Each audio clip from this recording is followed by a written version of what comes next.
Meghan Markle, a smart, driven and outspoken royal. Meghan, the Duchess of Sussex, is a tour de force. On her 40th birthday, she has worked her way really from the bottom all the way up. From an early age, she set about making her mark on the world and appeared in this remarkable television interview on the Nickelodeon channel. Write letters and send them to the right people, and you can really make a difference. In 2018, she shook up the British royal family by marrying the nation's favourite prince. I think she saw herself as an equal to everyone in the royal family, and I think that she made that quite apparent. But she left almost as quickly as she arrived. She thought, I really don't think I want to keep doing this if it has to be done in the way the royal family want me to do it. Famously, Meghan has not been afraid to speak her truth. She found that she was constrained by traditional royal protocol, and it was made out that she was this very difficult figure behind closed doors. Critics believe she's turned Prince Harry against his family, and that history is repeating itself. Immediately, comparisons began to be made with Wallis Simpson, another American divorcee. Celebrating a milestone birthday on the other side of the Atlantic, what does Meghan's future hold? Meghan has always had political aspirations. In fact, friends have said she always wanted to be in the White House. And how will she come to reflect on the choices that she's made? She thought when she entered the royal family, she could shake them up and they would love it. Saturday, 19th of May, 2018. A glorious day in Windsor, when the nation was united in celebration as American mixed-race divorcee Meghan Markle married Prince Harry and became part of the British royal family. Meghan, being a strong, independent career woman, signalled a new era for the British monarchy. I think everybody was expecting Meghan to really change the royal family and very much modernize it. And this was incredibly exciting because people who had always looked at the royal family and thought, they don't represent me, suddenly looked at Meghan and thought, I can see myself in her. She represents me. It did feel like there was a possibility for positive change. I think that so many people were excited to see a woman of color marrying into the royal family. So I think that everyone did think it was a new day in the idea of equality. Britain has, I think, this very uncomfortable history with its empire, and I think she was going to be the face of a multiracial Commonwealth moving forward together, and that's something that they hadn't been able to do before really very well. The royal family wanted to capitalize on Meghan's outspoken, articulate nature. And Good evening. That doesn't feel like Meghan was known for championing women's rights. In 2015, she became a UN advocate. And when she appeared at their women's conference in New York, she gave a rousing speech. I am proud to be a woman and a feminist. After she joined the royal family, the palace was quick to acknowledge this, and Meghan was allowed to declare herself a proud feminist on the official royal website. The royal family were very pleased that they could present Meghan as an ardent feminist because it looked really good for the royal family. It soon backfired. The thing is, this was someone who wanted to be a feminist on her own terms. She was a maverick, and it's very difficult to be a maverick in the royal family. I think all those positive attributes that Meghan has meant that she was not willing to listen and she was not willing to learn. She wanted to do everything herself. Within just 18 months of the wedding in May 2018, Meghan's independent and outspoken nature, that was once championed by the monarchy, had seriously clashed with its protocol. And by January 2020, she had left both the royal family and the country, taking Prince Harry with her. It always was going to be a difficult transition to become a member of the royal family where you can't speak your opinion. Where once she united people by joining the royal family, Meghan's choice to quit along with Harry seemed to divide the nation. It all becomes very personal. It's all about Meghan the diva. Meghan wanting things her way or no way. Meghan completely misread what it would be like to become a member of the royal family. Her friends had said to her, do you realise what you're getting into? The press will never leave you alone. And I Because she's this very confident, dynamic, forceful woman, she thought, I can cope with it. Meghan's decision to air her grievances to Oprah Winfrey added fuel to the fire. You really are having a baby. One of her motivations for going public on Oprah was to try and force change. The Oprah interview was kind of the apotheosis of all of that, because she effectively was saying, if you're not listening to me when I talk to you privately and nothing changes, I'm going to press the nuclear button and go public. I mean, that's the sad irony of the last 4 years, is I've advocated for so long for women to use their voice, and then I was silent. Were you silent or were you silenced? Any of us imagine Camilla or Kate saying, I'm going to give you my truth. It's just a grandiose way of saying my opinion. What's very interesting to me is the reception of Meghan in the US versus the UK. The Oprah Winfrey interview had public support from people like Beyonce and Joe Biden, the president, to say he supported it. Americans perceive Meghan Markle as a victim of racism. And Brits perceive Meghan Markle as a climber, as a narcissist, as almost a kidnapper of Prince Harry. The frank interview with Oprah revealed a number of reasons why Meghan had decided to leave the royal family with Harry. So were you thinking of harming yourself? Were you having suicidal thoughts? Yes, this was very, very clear. Wow. Very clear and very scary. And, I didn't know who to even turn to in that. When she talked about the fact that she had suicidal ideations, the pressure had got so bad that she felt she couldn't go on anymore. When she was pregnant with her firstborn child, I mean, that's just horrendous, to be in that place where you just feel you cannot go on anymore. I felt very, very sorry for her.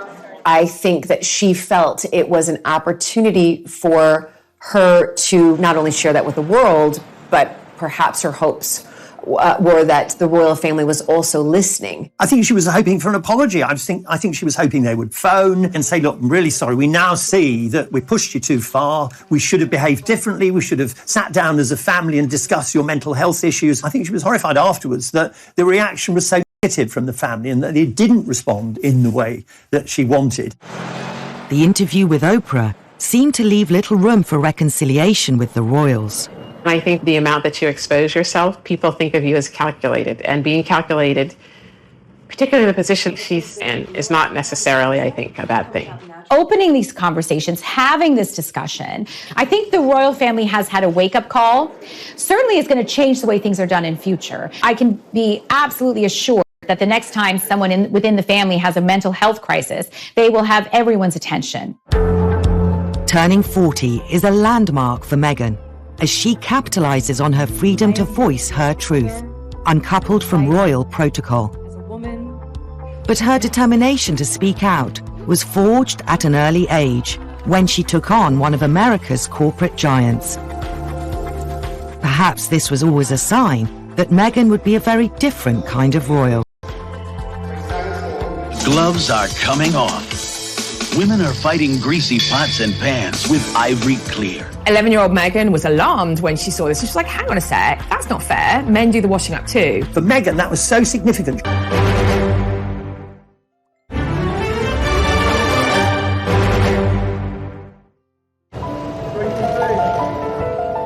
As Meghan Markle reaches her 40th birthday, her relationship with the royals has divided the nation. Perhaps it's no surprise. Her early home videos suggest that her personality as an outspoken, independent woman has been there since childhood. Even a substantial American corporation was no match for the 11-year-old Meghan Markle. Meghan had her first success in challenging sexist behaviour. There was an advert for washing up liquid, and the tagline was, "Women are fighting greasy pots and pans." The gloves are coming off. Women are fighting greasy pots and pans with Ivory Clear. 11-year-old Meghan was alarmed when she saw this. She was like, hang on a sec, that's not fair. Men do the washing up too.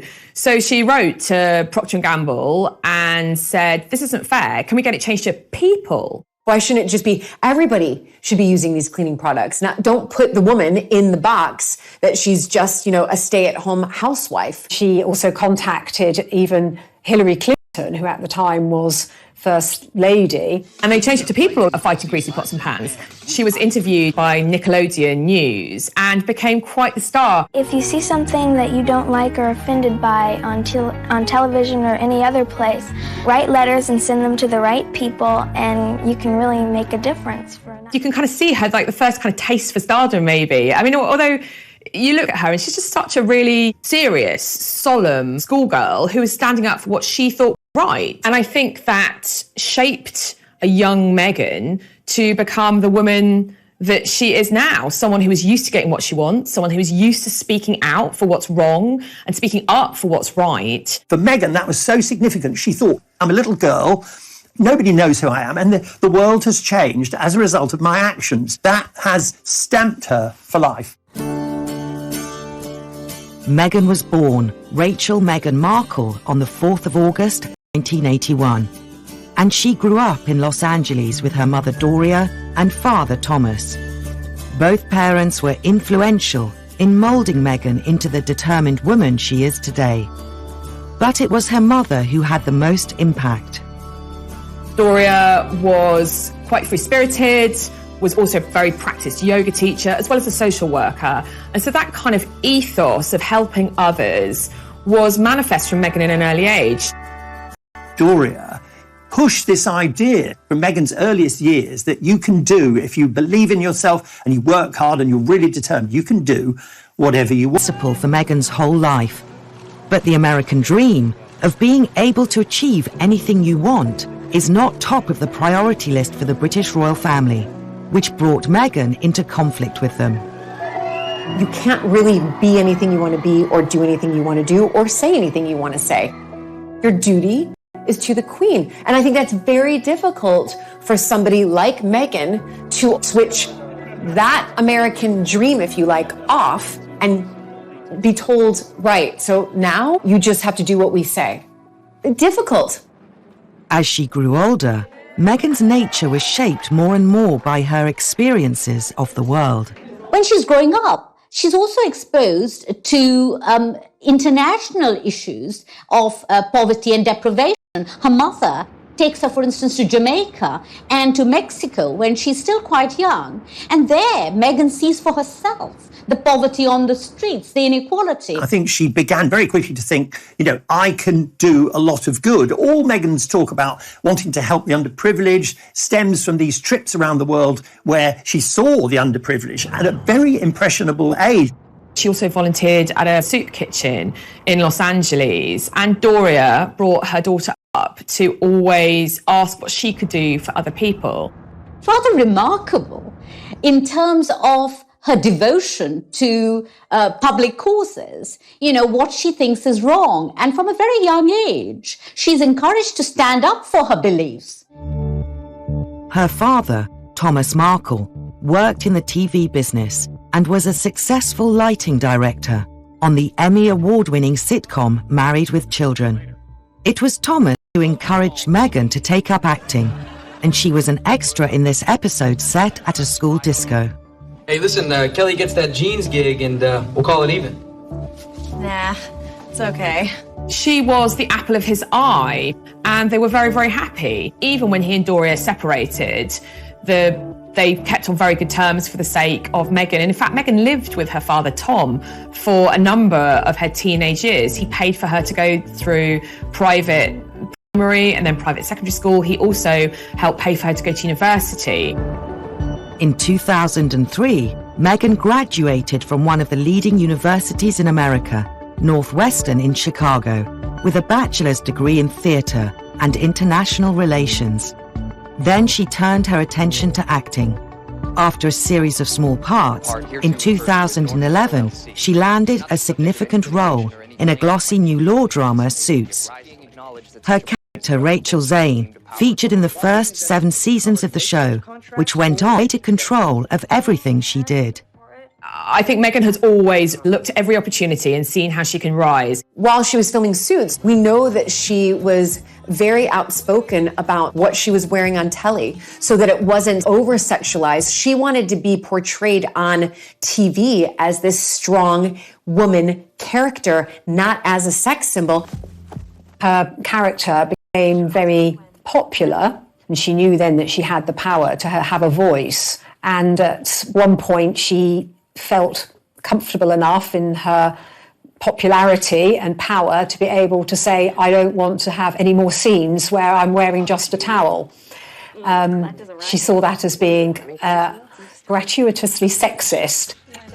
She insisted that the character not be so raunchy and be more in control of her life. What's very characteristic of Meghan is to take something and to try to change it. And we know that's what she tried to do with the royal family.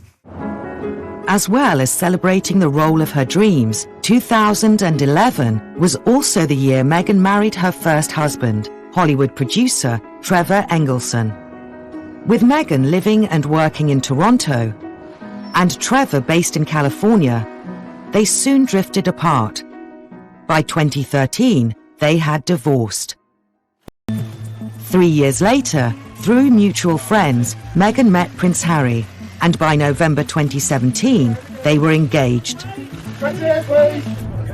As the wedding drew closer, the British press asked more and more questions of the soon-to-be married couple, with an intensity Meghan hadn't known before.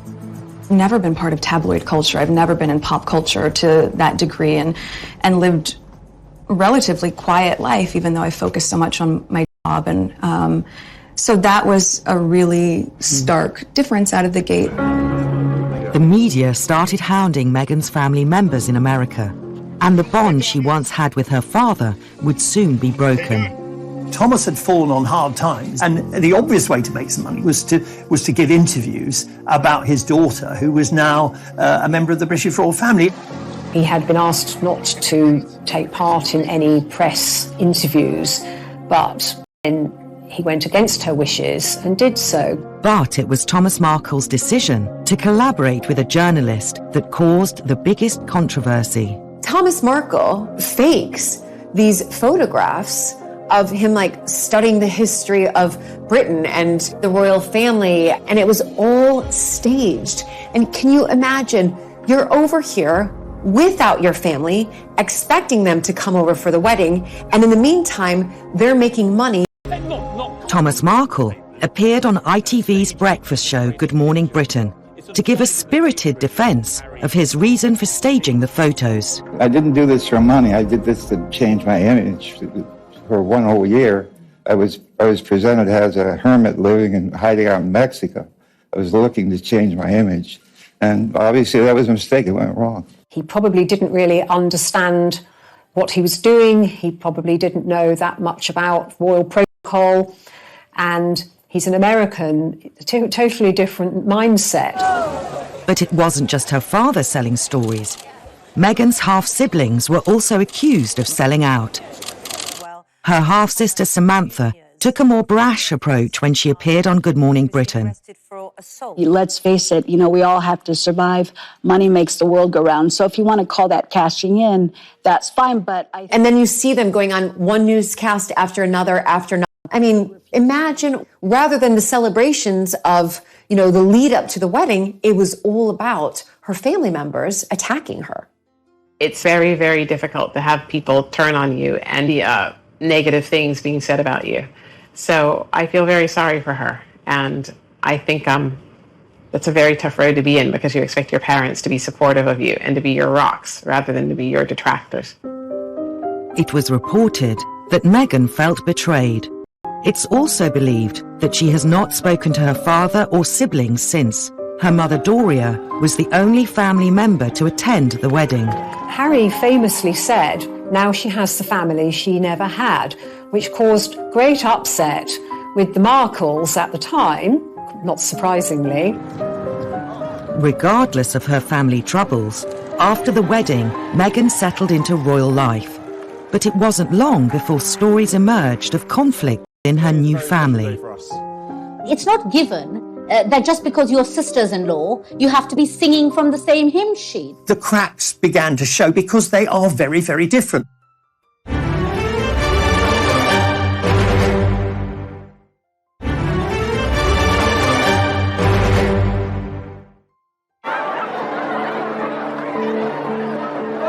Meghan Markle is celebrating her 40th birthday. The 3 years since her wedding have seen a seismic shift in her circumstances.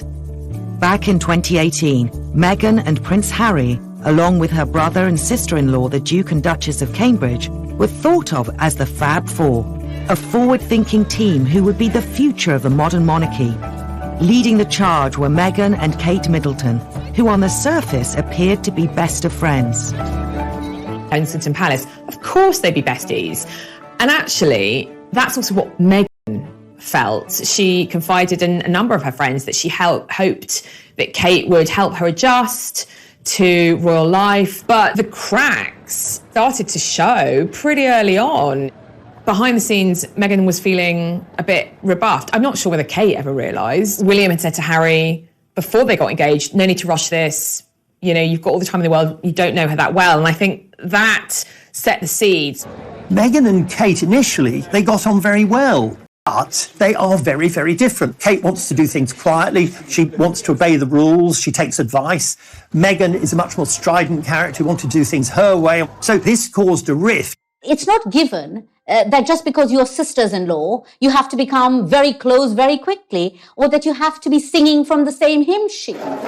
In November 2018, a story emerged that claimed Meghan and Kate had fallen out during the build-up to Meghan and Harry's wedding. It concerned Princess Charlotte's bridesmaid dress. The story of Charlotte's bridesmaid dress, Meghan's wedding, is a very interesting one. We know that it was given out initially that Meghan had made Kate cry. Catherine had tried to have some influence on the bridesmaid's dress. Meghan didn't like this. Meghan made Catherine cry. Then, when we got to the point where Meghan was giving her interview to Oprah, we discovered the opposite's true, that in fact it was Kate who upset Meghan. It wasn't long before the press started to pick up on their differences. Meghan became increasingly agitated by the headlines she was getting. It was almost as if the British tabloid press was really pitting Meghan against Kate. There were quite sexist portrayals and sexist descriptions of her as well, especially in contrast with the Duchess of Cambridge, Catherine. This really came to a head at the time Meghan was pregnant with Archie, when Meghan was cradling her baby bump. It was presumed by the media that she was flaunting this bump, whereas with Catherine it had been fine. There were very definitely negative headlines about Meghan. I mean, there's a very famous comparison where Kate talked about liking avocados in her pregnancy, and they did a big, lovely piece about Kate Middleton. And then Meghan had avocados, and all of a sudden she was supporting all kinds of atrocities. The article claimed that the huge rise in popularity of the fruit and the large sums of cash farmers were now making in South America had led to extortion and kidnappings. And in turn, therefore, Meghan was contributing to this. So the same story was presented. To stop that happening is to simply ignore it. Complaining was pointless. You make a big stink about it. All that happens is the story just runs and runs and runs. Despite the negative headlines, Meghan's passion for helping others was making headway with the public. In the early stages of her time as a British royal, it seemed that the public really warmed to her. The fact that she was doing things differently, that she lent the royal family a new edge in its relations with the greater British population. For example, we saw this after the Grenfell Tower fire, where she, alongside women that were affected by that disaster, released a cookbook to raise money for the victims of the fire. She brought a certain magic to her public appearances. Meghan's campaigning for the underprivileged, especially for girls and women in countries where girls and women are either oppressed or neglected. I think being a member of the royal family, it was a natural fit for her. I think we did have a moment where, right, okay, she's settled in. She's wearing the stockings. She's laughing with the Queen. She's putting her best foot forward, and great. The dust seems to be settling. But the criticism in the press resurfaced, with accusations of diva-like behaviour and flouting royal etiquette. Initially, it was for relatively harmless, very small things. For example, she broke protocol by walking ahead of Harry at one event. It was almost as if everything that Meghan did was magnified to the point if she opened up a car door for herself, it was like, oh my gosh, she's a real feminist. She's not following royal protocol and having somebody else open the door for her. She would have thought, well, these are just stuffy little pointless rules that the royal family have. She'd have just thought, well, why can't I open my own car door? What on earth's thing to make a fuss about? In some ways, Meghan's wish or insistence to do things her own way highlighted how stuffy and out of touch the royal family are. She found that she was constrained by traditional royal protocol and that she couldn't do things in the way that she'd hoped to. And it was made out that she was this very difficult figure behind closed doors. So I think it was the perception around it of this American go-getter, self-sufficient feminist coming over here and doing things the way that she's always been used to. And that was perceived as aggressive. Information began to trickle out that she wasn't towing the line. The fact that she wanted to do things differently was causing problems for the royal family. She didn't want to obey the rules. And I think she came across sometimes, and this is increasingly true, striking to come into the class situation of Britain and to see how firmly entrenched it is.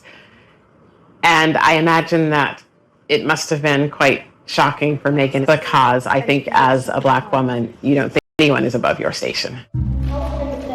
Meghan was then accused of getting involved in politics, a move frowned upon in royal circles. We see how Meghan, both in Fiji, for instance, as well as in Wellington, New Zealand, rubs shoulders with politicians like the New Zealand Prime Minister, and she talks about women's empowerment, and she talks about women's suffrage. Of course, royals traditionally never do that. I think it began to go wrong when Meghan made it clear that there was a political element to her interest. And I think that began to make people feel in the royal family that she was perhaps, just going a bit too far, because they just don't want to politicise these things, because traditionally, and quite rightly, the royal family has stayed out of the political arena. Some of the stories written about her couldn't have been further from the truth. They presented this story as a rags to riches story. Meghan, like Cinderella, had started off at this terrible place, and now she was living in a palace in London. And Meghan quite rightly complained and said, actually, Compton was about 15 miles from where she really grew up. She grew up in a middle-class suburb. And so she said that, this had racist overtones because it was suggesting that, the black gangland area of Los Angeles was where she started life. There was nothing discreet about this characterisation. And so she had to navigate what was a racialised coverage of her public image. The British tabloid media's characterisation of Meghan, the headline, Meghan straight out of Compton, was overtly racist in its description. Despite the negative press coverage throughout the winter of 2018 and early 2019, Meghan was still well thought of by the public. On the 6th of May that year, Meghan and Harry's son Archie was born. I think Archie's birth was the real turning point in terms of Meghan's popularity. Royal protocol is such that the couple would let the British press know when Meghan went into labor. That is what's always been done because it's newsworthy. And they would have an idea of when the baby was born. They would have a name and hopefully a photo call. Meghan instead went into labor. She went to the private hospital. The press was not notified of anything until the baby was actually safely delivered and they were resting at home. Past precedent has been for royal mothers to pose with their newborn babies was not to give birth there and instead went to the Portland hospital. But the public still hoped to see a photo. She wouldn't pose on the steps with their newborn child. The general public felt a bit like cheated. This was expected, and when it wasn't given, I think that's when a real uproar started as far as, well, wait a minute, we're paying for your lifestyle. All we want is a picture of your baby. What really irritated the British public was the public had just funded an enormous renovation of Frogmore Cottage for the couple. Through taxpayer money, it was like £2 million to renovate their home, and they weren't even entitled to know about the birth until it was done. Meghan said She was never asked for a photo when they left the hospital. But 2 days after giving birth, the world did finally get to meet baby Archie. I don't think they made a mistake in not giving the public what they wanted at that time, because of course, once people got to see the baby, they were happy. And in the end, isn't that really what matters? He has the sweetest temperament. He's really calm and... he gets that from. It was a very intimate, tender scene, but it wasn't what the British public expected. And in some respects, the media really emphasised that Harry and Meghan aren't playing ball, that they're not doing things as expected. It was another example of Meghan choosing to follow her own path instead of royal tradition. Meghan enjoyed a respite from criticism in September 2019 when she took Archie on the royal tour of South Africa. Meghan and Harry have a remarkably successful visit with Archie to South Africa. And of course, they famously meet Archbishop Desmond Tutu on that visit. And on many occasions, Meghan, is allowed to do her own thing, to go and meet women in the townships and talk about violence against women. It did produce far more positive press coverage. We were able to see Meghan, as it were, at her best. Meghan stood on a tree stump and gave really quite a powerful speech. I am here with you as a mother, as a wife, as a woman of color, and as your sister. Here she was saying, yes, I might have married into the most famous and wealthy family in the world, but I'm still one of you. She wasn't being too political, but she was using her own experience to say, I want to be your figurehead and I want to be here to help. Behind the scenes, Meghan seemed to be unhappy. The signs of strain were first visible during an interview she gave midway through the tour. She was obviously quite... Thank you for asking, because not many people have asked if I'm okay. But it's a very real thing to be going through behind the scenes. The pressure you're under is pretty obvious. Can you continue with it? It's not enough to just survive something, right? Like, that's not the point of life. You've got to thrive. You've got to feel happy. And I think... Which takes everyone really by surprise, because we all think that she is happy, that she is thriving, that she is doing what she wants to do. It was such a direct criticism of the royal family. She was effectively saying, look, I have problems and nobody in the royal family cares. That was a real turning point for everyone, to hear them say something like that, not just in whispers, not just as often is done through palace leaks. It was quite brave. It had quite a backlash. Here, Harry and Meghan were in one of the most impoverished continents on the earth, and they had visited some of the townships where some of the most dispossessed and poverty-stricken people lived. And Meghan was complaining that people hadn't asked her if she was okay. When people are feeling very unhappy, it does rather take over your every waking thought. So it might be that, she just felt she had to get it out.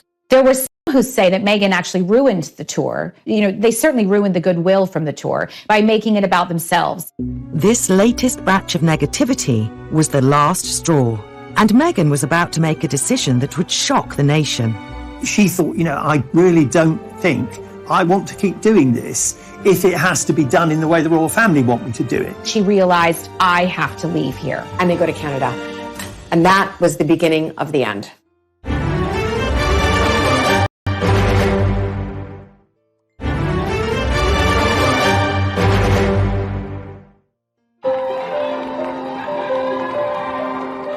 When it became clear that Meghan's personality might not be compatible with the British royal family, her only option seemed to be a break with tradition. This wasn't the first time an American divorcee rocked the British monarchy by seeming to steal away a beloved royal. The appearance of Wallis Simpson on the arm of King Edward VIII in the 1930s led to his abdication, as he chose love over duty. Royal watchers believe that Meghan's relationship with Harry could be a case of history repeating itself. When an American divorcee arrived on the royal scene in the 21st century, immediately comparisons began to be made with Wallis Simpson, another American twice divorced by the time she married Edward VIII. And Wallis Mrs. Simpson became notorious as the femme fatale who swooped in and deprived the nation of a popular king. Is it fair to compare her with Meghan, or are the only parallels their nationality and marital status? Both women were very strong-minded, and both women had the unadulterated adoration of their husbands. They had this distinctive modern style, which sort of sets them apart from other members of the royal family. And, most of all, it's clear that in the case of Harry and in the case of Edward VIII, these British royals have fallen desperately in love with these American women. There's a real sort of storm of interest around the two relationships, partly because of this sort of dynamic quality to them. Mrs. Simpson was a strong, dominant woman who gave Edward VIII everything his mother hadn't given him. He was vulnerable just as Harry's vulnerable. If a man who's not very decisive meets a very decisive woman, or the other way round, they often get on very well because one makes the decisions and the other one goes along with it. So Meghan and Harry, they work because Harry is quite a vulnerable person. He's only lived in this gilded cage. He's not very worldly. Meghan makes things happen. Meghan makes the decisions. Even Harry said, famously, what Meghan wants, Meghan gets. That's, as it were, coming from the horse's mouth. As Wallis Simpson had learned to her cost decades earlier, the British don't always warm to an outsider who causes disruption in the royal household. Edward was British property, if you like, and Harry was also seen as British property. Anybody foreign coming along and stealing them away is bound to be viewed with suspicion. However easy it is to compare Wallis and Meghan, their personalities and ambitions seem vastly different. Certainly British history has always depicted Wallis Simpson as the villainess, the American who spirited away the king, who gave up his kingship for love. And what a mistake he made. Was he ever happy? You know, outcast from his friends, from his family. I mean, he came back to the UK a couple of times, but I don't think Wallis ever was allowed to darken the shores of England ever again. And so inevitably there's a rather simplistic and cliched wish to shoehorn Meghan into that same role. Wallis Simpson seemed not to have drive to be anything other than rich and famous. And I feel that Meghan wanted to work. She wanted to work, she wanted to have a career, and she has adapted her career to suit her skills, her talents, and also the position that she's in, which I think is evidence of her respect for her husband's family. She's some of the things that she's done and some of the things she's believed in a way that would be respectful of her husband's family, which I think is extremely admirable. While Wallis and Edward were effectively sent into exile by the royal family, in 2020, Meghan and Harry took control of their own lives and relocated to Vancouver.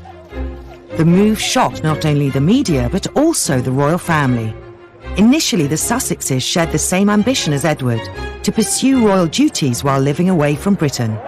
Originally, Edward had wanted to have a more dynamic role as a representative of the royal family abroad, living in the USA or living in Europe, but his brother, George VI, the new king, and the king's courtiers denied him that more dynamic role. Occasionally he'd pop back up, he'd write a series of newspaper articles talking about his earlier life, talking about the abdication crisis. That made him a bit of money, and then he sort of disappeared again.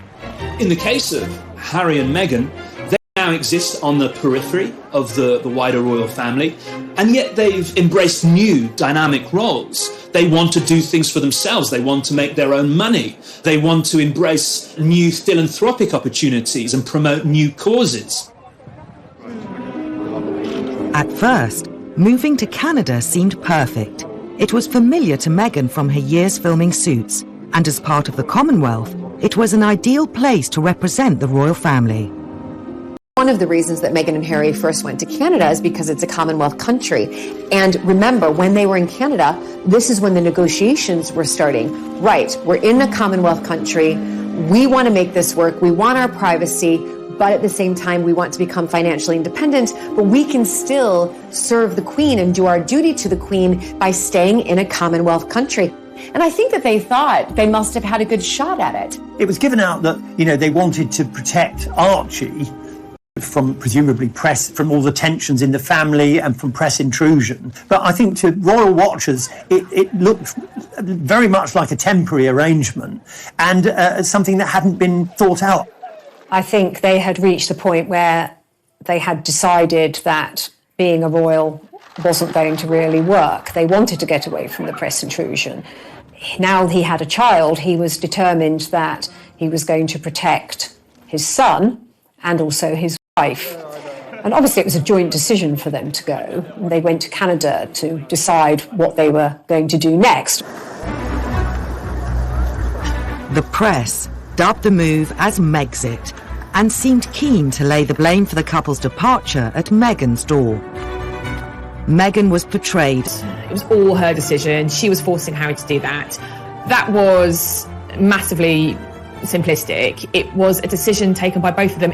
She was offering him a better way of doing things, a different way of doing things.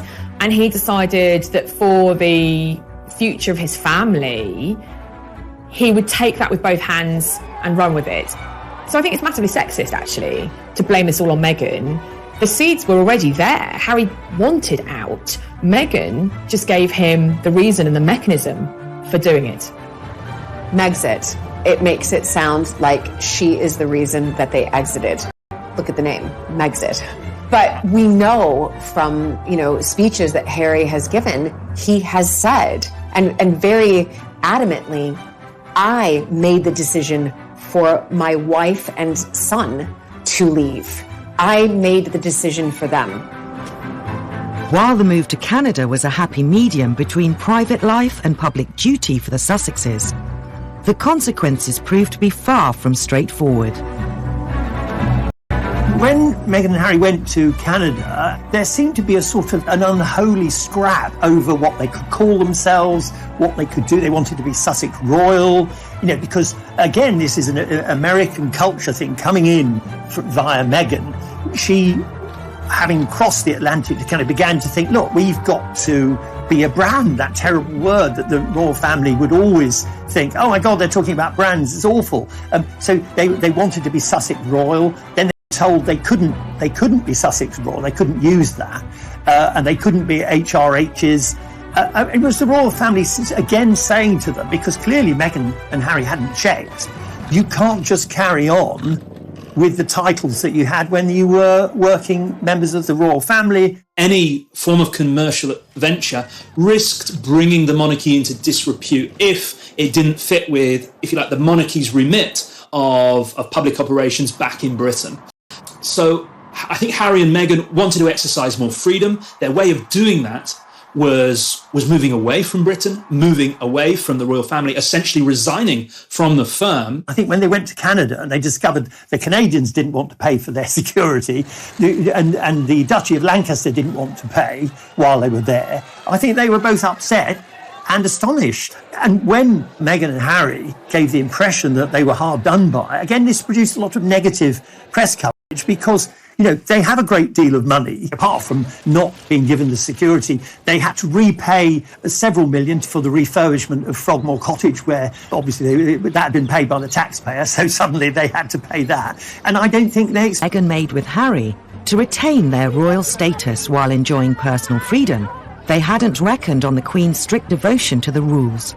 Being half in and half out of the royal family would never be an option. We've seen it time and time again in the royal family. It's difficult to have love and duty work simultaneously together, right? Very, very difficult. And I think, obviously, that is what Harry and Meghan wanted in their negotiations with the Queen, was this love and duty sort of synergy. We can make it work. And the Queen put her foot down and said, no, it's either love and you step down, or it's duty and you stay on. Having failed to find an ongoing royal role, the next logical step for Meghan was to return to her Californian roots and take control of her destiny. Yet her next move with Harry caused an outcry almost never seen in the history of the monarchy. Some people might wonder whether or not Meghan may live to regret all of the revelations in the Oprah interview. Oprah herself said later she was surprised that Meghan said some of the things that she did.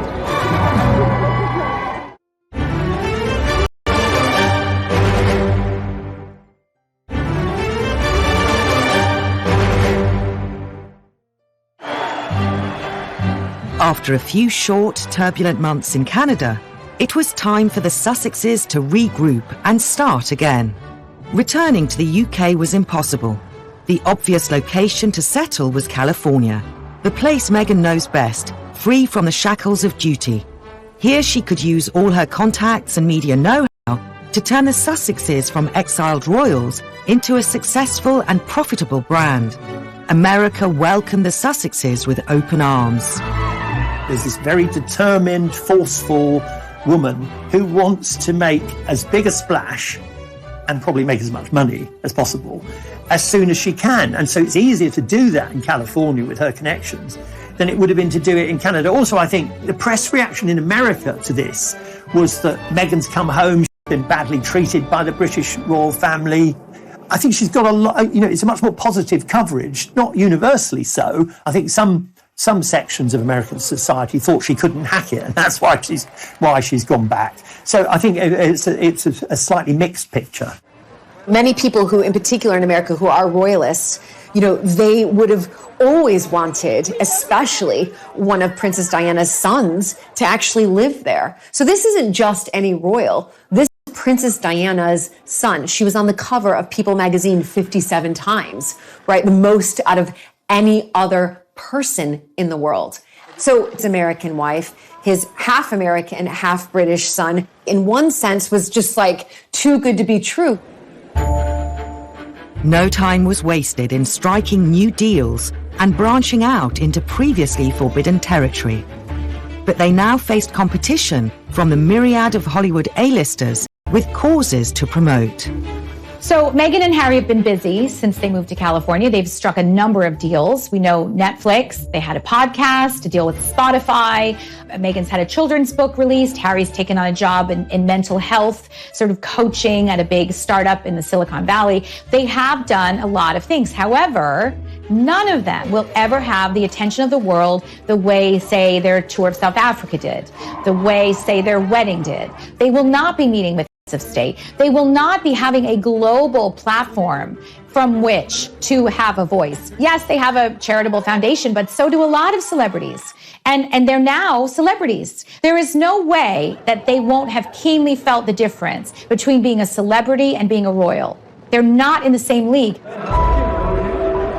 The glare of publicity was still firmly trained on the former royals, at a level far greater than Meghan would have experienced during her acting career.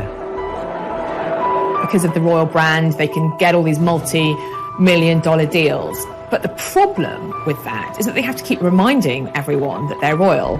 And to do so, that means giving more and more away. They have to talk about more private moments. Harry and Meghan have consistently argued that they don't have sufficient privacy, that their lives are difficult and burdensome because of the glare of the media's limelight. Then they go to the US, this narrative continues until they suddenly open up about everything by agreeing to an interview with Oprah Winfrey. And suddenly this idea of privacy completely goes out of the window. They are instead opening up very publicly, in the most public of fora, knowing that millions of people around the world are going to tune in to see and get a glimpse of the inside story behind Harry and Meghan's separation from the House of Windsor. Any hope of living a quiet life ended in March 2021. In the now infamous Oprah Winfrey interview, Meghan made shocking claims of being silenced by the royal institution. There was something Oprah said which I found absolutely astonishing in the interview. She asked Meghan, were you silent or were you silenced? Were you told to keep silent? How were you told to handle tabloids or gossip? Were you told to say nothing? Everyone in my world was given very clear directive from the moment the world knew Harry and I were dating. But what I want to say about that is anyone who knows anything about the royal history, all the royals are silenced. None of them can say what they think. They can't go meet some head of state and then later say, I didn't like him. They're all silenced. That's why they're here. That's why they're in power. That's why they never got beheaded. They're all silenced, all of them. So for Meghan to be silenced is no different than how Prince William is silenced. Why is it okay for them not to be able to express an opinion, but not for her? It's difficult to really pinpoint why they did it. But I think one of the main reasons that most people can agree on is that they're angry. They're angry at the royal family and how Meghan was treated. And that's all coming out even after the Oprah interview. You know, some people might wonder whether or not Meghan may live to regret all the revelations in the Oprah interview. Oprah herself said later she was surprised that Meghan said some of the things that she did. I think the problem for Meghan is she was angry, she's upset. I think she thought when she entered the royal family, she could shake them up and they would love it. They would do things Meghan's way. And when that didn't happen, you know, and she came up against what she sees as the forces of reaction, it made her so upset that that interview was her way. And I think it was the only way she could see to get her revenge and put the case as she saw it. I think later on she'll think, you know, I shouldn't have burnt my bridges to that extent. I mean, don't forget, the only member of family that she really sees is her mother, Doria. She doesn't see any of her father's family. And Archie and Lilibet, grow up without seeing any of their cousins. I think perhaps she may regret being quite so public with that Oprah interview because that is there for posterity. That is there forever. Despite the damage caused to their family ties, there are glimmers of hope for a reconciliation. If in 10 years' time, we have a change of regime, we've got King Charles, the relationship between Meghan and Charles was once so good. I mean, Charles adored her. They had a lot in common, art, music. She used to go around to Clarence's house to have effectively history lessons with Charles on the history of the royal family. Both Meghan and Charles really enjoyed that. Charles is a real passionate historian. Meghan thirsts for knowledge. They had a really good relationship. Now that relationship's pretty much in tatters. Meghan seems intent on making the best use of her unique situation to raise her young family and ensure that her business ventures are successful. Had they remained members of the royal family, that would have been fine. They would have carried on doing all their good works. But now they've got that extra, their reputation has an extra spin. They want to be, and I think the aura around that will carry them a long way in all their financial dealings, their commercial deals. That will work. They're sort of the renegade royals, you know, that actually counts for a lot. Hitting 40, Meghan seems to have achieved many of her goals. A platform on the world stage, marriage and 2 children, and a comfortable home. But will that be enough? She doesn't want to go and be Mrs. Mountbatten Windsor, raising her chickens and growing her own organic veg. She wants to be a superstar. She wants to be this change maker. She wants to be this disruptor.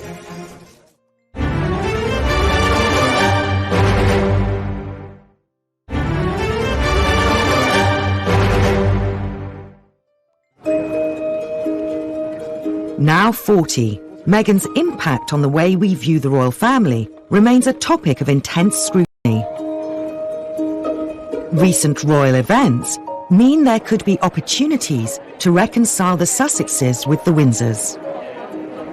Since the death of Prince Philip, there has been a lot of media speculation, as we might have expected, about whether there could be some form of reconciliation between the Sussexes on the one hand and the rest of the family. And we kind of got a flavour of that when Harry travelled back to Britain for his grandfather's funeral. And we saw something very similar with the recent birth of Harry and Meghan's second child, Lilibet. Whether that happy family event might be the opportunity, might provide the window for some form of reconciliation. As yet, the jury is out. Meghan's royal in-laws aren't the only people with whom relations are strained. Given the emphasis that Meghan and Harry have always placed on the importance of a loving family structure, I think it's really unfortunate that Meghan's own relationships, particularly with her father and his side of the family, seem to have really broken down. But there is some hope now that she is back home, as it were, in California, and he's not too far away physically, that after the pandemic, maybe the two can meet and try and make their relationship work. If not for themselves, then certainly for both Lilibet and Archie. Why wouldn't you want to work on reconciling with your family? Because, you know, at the end of the day, family is, in one sense, it can be your real stability, and it's what we all, at the end of the day, come back to. We do. We always come back to our family. For all of the controversy, a time may come again when, rather than the villainess of the story, Meghan will continually be, in some sections of the public consciousness and the media, be portrayed as this kind of villain who has taken Harry away. I personally think that's too simplistic. I think that Meghan and Harry were very unhappy in their life, and so they wanted to make the change to make a more positive change. I think the problem for Meghan is that they complained about intrusion, about privacy, but actually she didn't want a quiet life. She doesn't want to go and be Mrs. Mountbatten Windsor, raising her chickens and growing her own organic veg. She wants to be a superstar. She wants to be this change maker. She wants to be this disruptor. So to do that, you have to have a very high public profile. And to have that public profile, you have to trade in on those royal connections. And to do that will mean that she will alienate her in-laws even more. There's very little question in my mind that Meghan will be viewed as a villain. What you have to understand is that the British public really loves Harry. They don't want to see Harry as a betrayer. It's far easier to blame this other woman who's a foreigner, but a lot of people still believe that Harry will come back. A lot of people in the UK believe that Meghan and Harry will not be together in 10 years, and Harry will make his way back home.